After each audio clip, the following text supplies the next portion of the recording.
امام کا چاہنے والا، اس نے پیسے جمع کیے کہ میں جاؤں عمرہ کروں.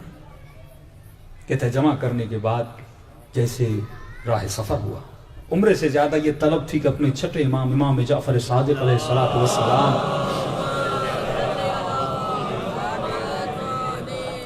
امام جعفر صادق کی زیارت ہو جائے. راستے میں جا رہا تھا، جاتے جاتے ایک دریا سے گزر ہوا. اس دریا کے پاس ایک خاتون ہے جو کپڑے دھو رہی تھی، کپڑوں کا بڑا ڈھیر تھا.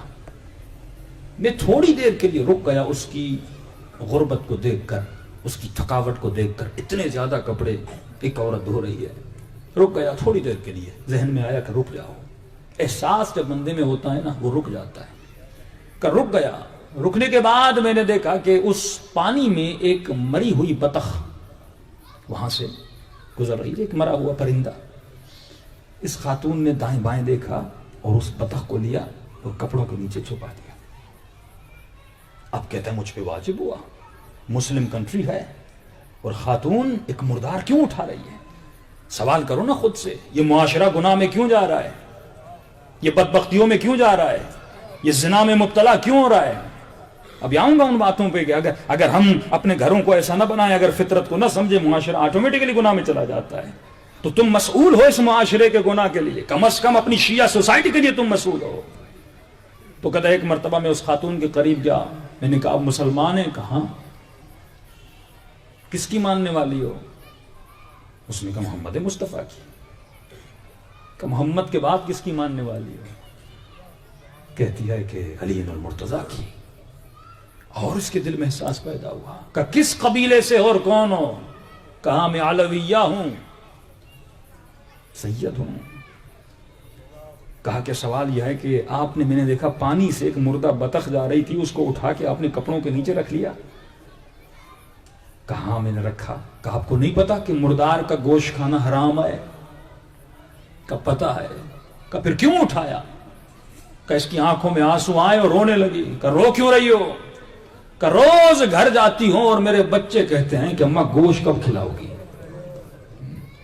30 دن میں میرے گھر میں 25 دن گوشت پکے اور غریب مہینے میں 1 دن. یہ مسئول ہیں، ہم مسئول ہیں. سوال ہوگا ہم سے. یہی تو سوال ہے. اتنی تھوڑی آسان ہے قیامت، اتنا تھوڑا آسان ہے حساب و کتاب کہ اللہ میں نے نماز پڑھی، روزہ رکھا، فروع دین کا کیا ہوگا؟ 9 درجے ایمان کے حقوق العباد ہیں. ان حقوق کا کیا ہوگا؟ خدا تم سے سوال نہیں کرے گا. اس نے کہا کیا مطلب؟ کا روز جاتی ہوں، ماں ہوں، ماں کا دل نرم ہے. اب بچوں کو رونا دیکھا نہیں جاتا. میں نے کہا آج اٹھا لیتی ہوں اور بچوں کو بھون کے کھلا دوں گی. اس نے سوچا امام کے صحابی تو عمرے پہ جا رہا ہے، 10 مرتبہ تو مولا حسین کی زیارت کر کے آئے، پر اگر یہ کردار رہا تو معصوم فرماتے بعض لوگ ایسے ہیں جو قرآن پڑھتے ہیں پر قرآن ان پہ لعنت کرتا ہے، زیارت کرتے ہیں پر یہی زیارت ان پہ لعنت کرتی ہے. کہ تم 1 دفعہ زیارت کی، 2 دفعہ زیارت کی، تمہیں یہ فکر نہیں کہ معاشرے میں لوگ بھوک مر رہے ہیں. چلو 1 مرتبہ کسی اور کو بھی زیارت پہ بھیج دو نا. زیارت کرنا فخر نہیں ہے، کربلائی بننا فخر ہے، حسینی بننا فخر ہے. مثلی لا یبایع مثل یزید بنو، حسین جیسا جس نے اپنا سب کچھ لٹا دیا تاکہ معاشرہ سدھر جائے. یہی تو تبلیغ اور یہی تو کردار حسین ہے کہ سوسائٹی ایسی بناؤ جو حسینی سوسائٹی ہو، جس سوسائٹی کے وجود میں درد ہو، جس سوسائٹی میں احساس ہو. اگر احساس نہیں تو یہ بندہ، یہ انسان نہیں ہے، یہ حیوان ہے. تو اس نے کہا کہ میں نے 1 مرتبہ دیکھا کتنے پیسے ہیں، عمرے کے لیے جا رہا ہوں. میں نے کہا خاتون آؤ میں تجھے لے کر دیتا ہوں. کہا اتنے سال سے میں نے یہ پیسے جمع کیے تھے، ایک عمرہ کروں اور امام کی زیارت کروں. میں نے کہا چلو عمرے تو پھر بھی ہوتے رہیں گے، پیسے تو پھر بھی جمع ہو جائیں گے، لیکن میں ایک انسان کو من احیاها فکأنما احیا الناس جمیعا، میں ایک کو ہدایت دوں. میں دیکھ رہا ہوں کہ یہ حرام میں مبتلا ہو رہی ہے اور میں کہوں میں عمرے پہ چلا جاؤں. میں نے کہا آ جاؤ. جتنے میرے پاس درہم تھے میں نے کہا یہ بتاؤ کہ شوہر مر چکا ہے؟ کہاں بیوہ.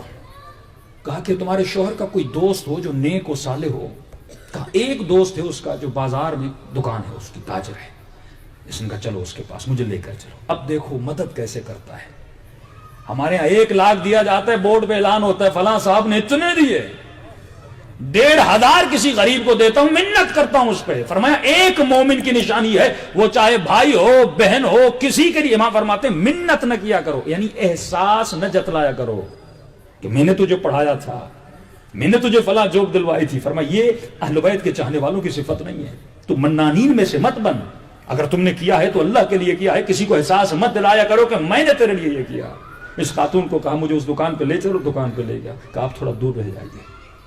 کہا کہ آپ ان کے شوہر کو جانتے ہیں؟ کہا اب دیکھیے یہاں پر مصلحتی جھوٹ، ایک وہ جھوٹ جو ہم مذاق میں بولتے ہیں اور بولتے جاتے ہیں، لیکن اس نے مصلحتی جھوٹ بولا اس کی عزت کو رکھنے کے لیے. کہا دیکھیے ان کا جو شوہر تھا وہ میرا بڑا دوست تھا. اچھا سنا ہے آپ کا بھی دوست تھا؟ کہاں بڑا اچھا آدمی تھا. کہ میں نے اس سے کچھ پیسے لیے تھے، آج جب واپس کرنے آیا ہوں تو پتا چلا ہے عمر گیا ہے. اب رقم اچھی خاصی تھی نا، کیونکہ عمرے پہ جا رہا تھا. اب پھر میں کیا خدمت کر سکتا ہوں؟ کہ آپ کو پتا ہے یہ بیوہ ہے، اگر یہ پیسے میں نے اس کو دیے تو یہ تھوڑا تھوڑا کر کے ختم کر لے گی، پھر کل کون آئے گا اس کی مدد کرنے کے لیے؟ تو میں چاہتا ہوں آپ ایک کار خیر میں شامل ہو جائیں. آپ کا دوست تھا. کہ کون سا کار خیر؟ کہ یہ پیسے میں آپ کو دیتا ہوں، آپ ان پیسوں سے کام کریے، جو ان پیسوں سے نفع ہو آپ اس خاتون کو دیجیے. مدد کی اکڑ مار دی اپنی، کہ یہ بھی نہ ہو کہ دنیا کو بتاؤں کہ میں نے اس کی مدد کی، یعنی اس پہ احسان نہیں جتلایا. کہ اس کے شوہر کے پیسے تھے اور میں نے سنا آپ متقی اور پرہیزگار ہیں، آگے سے کوئی بھی مسئلہ ہو آپ مجھ سے رابطہ کریے گا. اس خاتون کے مہینے کا خرچہ چلتا رہے. کہ امام فرماتے اگر سیدھے ہاتھ سے دے رہے ہو تو تیرے الٹے ہاتھ کو پتہ نہ چلے. 20 سال سے علی یتیموں کو کھانا دیتے رہے، لیکن یتیموں کو کب پتا چلا؟ جب 3 دن گھر میں کھانا نہیں گیا تو پتا چلا یہ جو کھانا دینے آتا تھا یہ علی یہ مرتضی تھے. اور ایسی محبت یتیموں کے دل میں کہ امام حسن فرماتے ہیں جب میں نے دروازہ کھولا تو میں نے دیکھا ایک بیوہ خاتون ہے، دونوں ہاتھوں میں 2 یتیم بچے ہیں، یتیموں کے ہاتھ میں پیالہ ہے. امام نے کہا یہاں کیا کرنے آئے ہو؟ کہ مولا میرے یتیم بچے علی کے لیے دودھ لے کر آئے ہیں. کہا کیوں دودھ لے کر آئے ہو؟ کہا سنا ہے حکیم نے کہا علی کو دودھ کی ضرورت ہے. تم کیوں آئے ہو؟ کہا مولا 3 دن تک پتا نہیں تھا کہ علی رات کے اندھیروں میں آتے تھے، آج بچوں کو پتا چلا کہ علی تھے جو رات کے اندھیروں میں دستک دے کر ہمیں غذا دے کر اور کھانا دے کر جاتے تھے. کہا پھر کیا ہوا؟ کہ مولا میرے پاس ایک ہی اونٹنی، اس کا دودھ نکالتی ہوں بیچتی ہوں اور اسی دودھ بیچنے کے 2 پیسے آتے ہیں اس سے روٹی خریدتی ہوں بچوں کو کھلاتی ہوں. آج جب دودھ نکالنے گئی بچوں میرے قدموں پہ گر گئے کہ اماں آج دودھ نہ نکالنا. بچوں دودھ نہیں نکالوں گی، کیا کھاؤ گے کیا پیو گے؟ رو کر کہنے لگے اماں حکیم نے کہا علی کو دودھ کی ضرورت ہے، بھوکے رہیں گے. یہی یتیم تھے جو بعد میں بڑے ہوئے حسن کے صحابی بنے، یہی یتیم تھے جو بڑے ہوئے حسین کے صحابی بنے. اس طرح امام نے معاشرے سازی کی، اس طرح امام نے معاشرے کی اور ولایت کی بلڈنگوں کو بنایا. تو کہتا ہے کہ میں نے مدد کر کے اور چلا گیا. کئی سالوں کے بعد اللہ نے پھر رزق دیا، اللہ نے پھر مجھے نوازا کہ تم 1 2 خدا 10 دیتا ہے. یہ ایمان ہونا چاہیے انسان کا. رزق دینے سے کم نہیں ہوتا، یہ تو مال ہے دنیا میں رہتا ہے. اصل رزق ابدی ہے کہ جب وہاں جاؤ. امام فرماتے ہیں کچھ لوگ ایسے ہیں جو دنیا میں امیر ہوتے ہیں اور آخرت میں فقیر ہوتے ہیں. کچھ لوگ ایسے ہیں جو دنیا میں فقیر ہوتے ہیں آخرت میں امیر ہوتے ہیں. تو اللہ کو کہیں گے خدایا میرے پاس تو کچھ بھی نہیں. اللہ کہے گا جتنا تو نے وہاں دیا تھا اتنا میں تجھے یہاں دوں گا. تو جیسی سخاوت. اب کہتا ہے کئی سالوں کے بعد مدینے گیا اور جیسے گیا تو عمرہ کیا. اس کرنے کے بعد اپنے چھٹے امام سے ملنے گیا. جیسے امام کے محلے میں پہنچا تو میں نے دیکھا مولا اپنے اصحاب کے ساتھ اپنے گھر کے دروازے کے باہر کھڑے ہیں. بتایا بھی نہیں تھا کہ مولا میں آ رہا ہوں، دروازے پر کھڑے ہیں. اور جیسے امام نے مجھے دیکھا باہوں کو پھیلائے اور کہا آ جا میرے حاجی، میرے سینے سے لگ جا. کبھی کبھی ایک عمل مجھے حاجی بنا دیتا ہے. صلوات پڑھے محمد وعلی محمد.